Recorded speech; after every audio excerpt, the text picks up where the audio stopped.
राधिका ने सुबह अपने बाथरूम में जाते ही शीशे में अपनी छवि देखी, लेकिन कुछ अजीब था।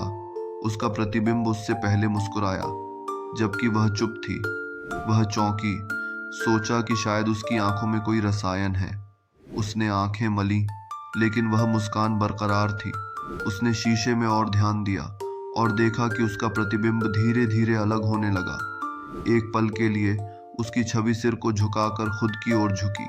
अचानक राधिका ने महसूस किया कि पीछे कोई है।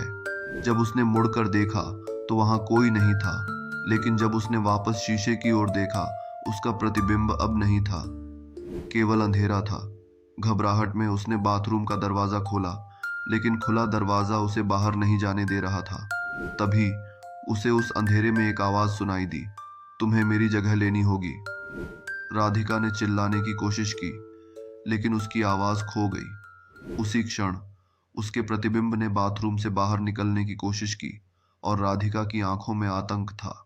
जब सब कुछ शांत हुआ तो केवल बाथरूम में राधिका का अंधेरा प्रतिबिंब रह गया, जो अब उसकी आंखों में झलक रहा था। उस दिन के बाद कोई भी उसे नहीं देख सका, लेकिन बाथरूम का शीशा हमेशा एक नई मुस्कान के साथ चमकता रहा।